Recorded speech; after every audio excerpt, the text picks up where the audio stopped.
Hello again, everybody, and welcome to You Bet CaneSport, our weekly look at the Miami Hurricanes from the betting perspective. I'm Gary Furman, the publisher of CaneSport.com, joined as we are each week by Lee Sterling of Paramount Sports, and we're going to take a look at this week's game against Virginia Tech and look at a little bit at the misfortune of last week's game against North Carolina. Lee, welcome back to the show, and let's start with that North Carolina game.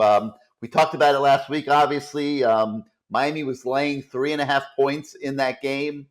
I thought I was watching a game that Miami should win by a couple touchdowns, quite frankly. But they once again found a way to give it away, Lee. And my question to you is, how does the sports handicapper, how does the line maker account for all of these points that Miami is giving away every single week? They are a public team like Notre Dame, like Texas, like USC. So you usually pay a premium, 1 or 2 extra points if you want to bet them. You want to fade them for the last 20 years? Gary, you and I would be sitting on an island. We'd probably own part of that island. So, I've gone against them a lot. I thought it was the right side. I thought that Tyler Van Dyke was going to have a good game. And Here's what's crazy. He throws for 396 yards. 496, yeah. 496, sorry. When that happens, you talk about yardage, and it's not like they turn the ball over 5 or 6 times. If a quarterback throws for almost 500 yards and they throw 4 or 5 interceptions or fumble 3 or 4 times, okay, you could see 24 points. It is a very unusual happening in circumstance when you usually – 24 points, you see like 325 to maybe 375 yards of total offense. You see over 500 yards, you should score 35 to 55 points. So just couldn't get it done. A couple of things that I saw. Now, I will praise, things that I see. There was a couple of things I liked. One was I thought the route to Rooster, the wheel route. The wheel route I thought was great. That call was great. That was something that I'd seen him run at Michigan. But then a quarterback draw on 3rd and 5, either I think it was the first or second series, not a good call. Not something. But Lee, then North Carolina comes back on its next possession, runs the exact same play, I know, and gains 33. I know. So everyone's screaming, bad call, Gaddis sucks, yada, yada, yada. But the North Carolina offensive coordinator made the exact same call, and they gained 33 yards. Gary, their quarterback is a good runner.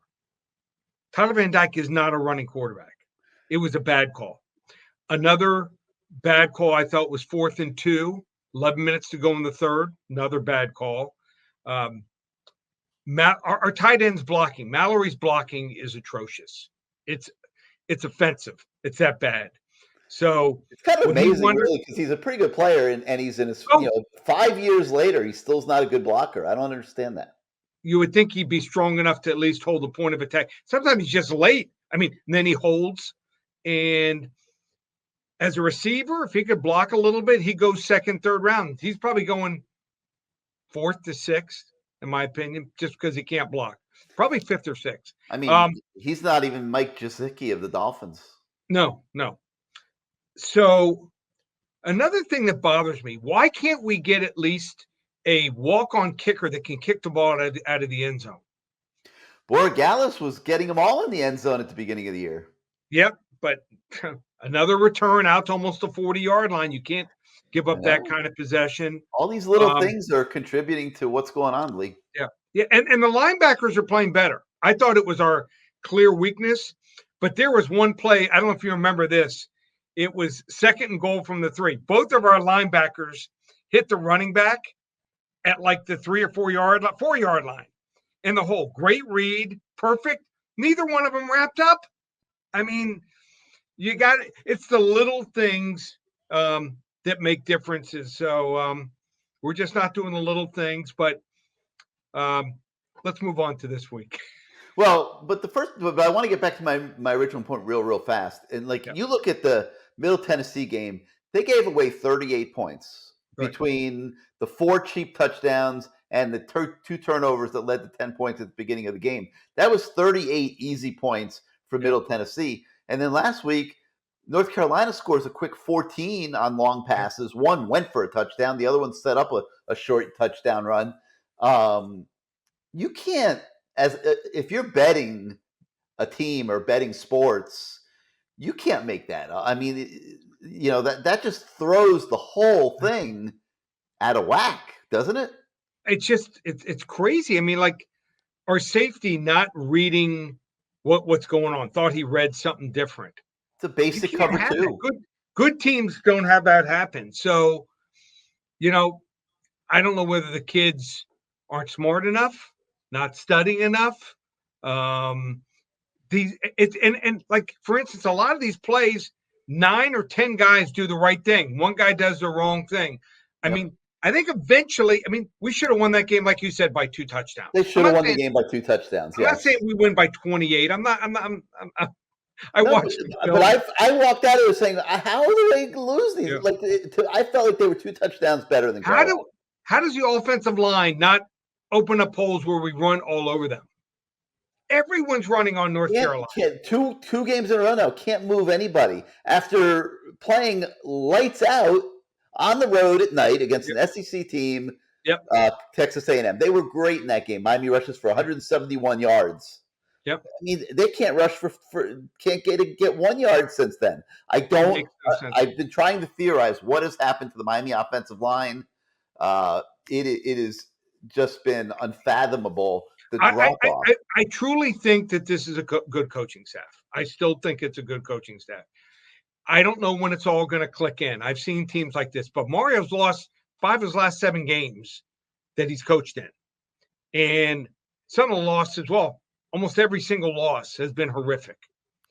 So, got to turn it around. I mean, you can't hit the kids. You can't beat them. I mean, you can't deprive them of water like used to happen when I played. I mean, I remember going through practices. Coach said, no water this practice or this week. I'll never forget one time we lost on our home field.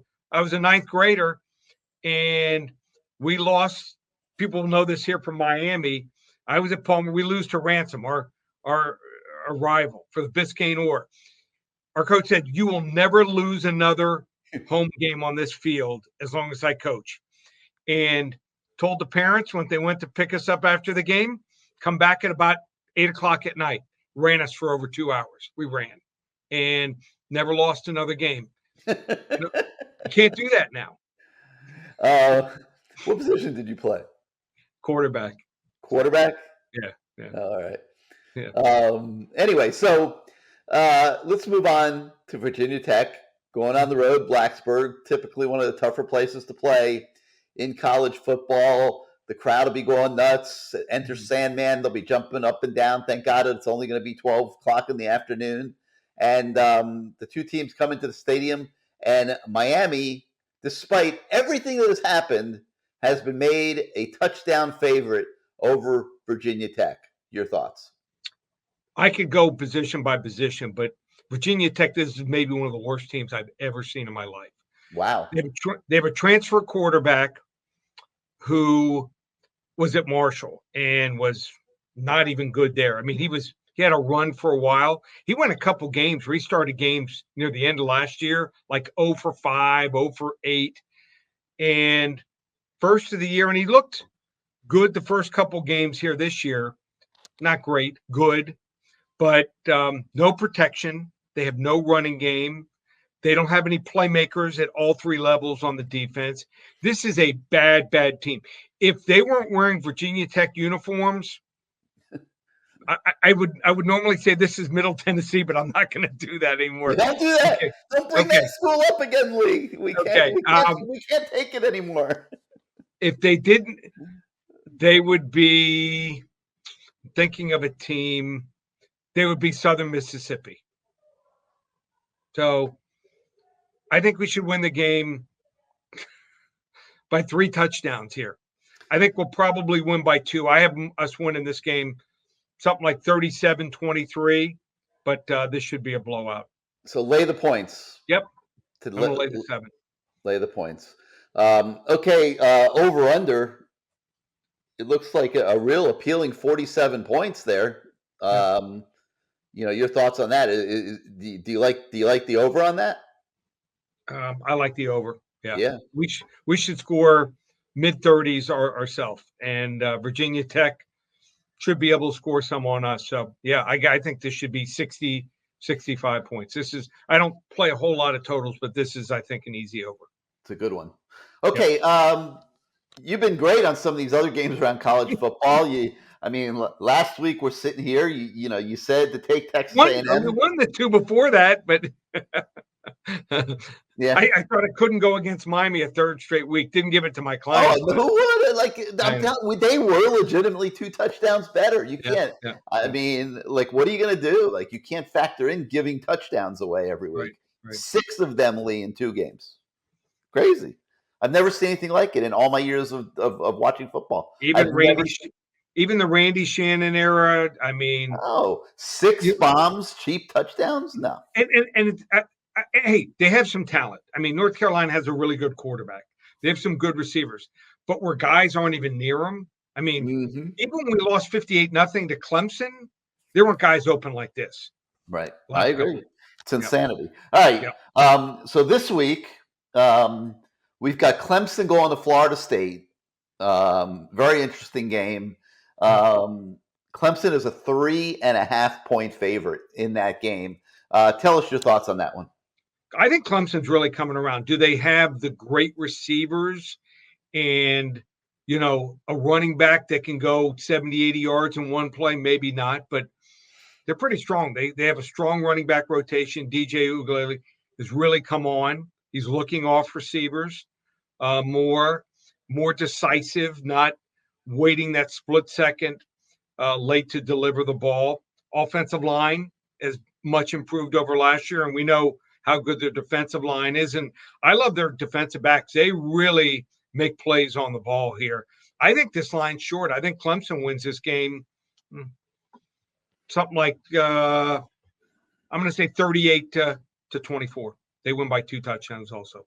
I agree with you there. I also think Clemson's a very good bet this week. All right, so Miami and Clemson, a parlay for you for this week from and Miami gets on a roll. Clemson keeps winning. We face them in the ACC championship game. We're a long way from that, man. Carolina's now they're gonna have to play. They're gonna have to lose 2. If Miami upsets Clemson, they got to only lose twice. Right. If Miami loses to Clemson, they got to lose 3 times. I don't know that I see Miami in the championship game. I don't think it matters at this point because you're going to go play Clemson anyway. What difference does it make? Just win as many games as you can. Get yourself to a decent bowl game and come back next year better. And what's the matter? You don't want to go to the Independence Bowl again or the Motor City Bowl? I mean, there's better. I'll take the pinstripe at this point. I think there's even one in San Diego. I think they go to the Holiday Bowl. That would be better. The Pinstripe Bowl. I mean, our kids freeze to death. Yeah, but I mean, anything's better than going to that bowl game in Shreveport. But we'll see what happens, man. It's kind of sadly another year. We thought we were going to start moving past this. No, but I think deep down, Gary, I think we knew. I think you and I, we had only because the conference was weak. We were hoping for 9, maybe 10 wins. I was thinking 9. Yeah, I mean, it seemed doable, but it absolutely was doable. They could be 5-0 right now. I mean, I thought they outplayed Texas A&M. I thought they outplayed North Carolina. They didn't show up at all for Middle Tennessee.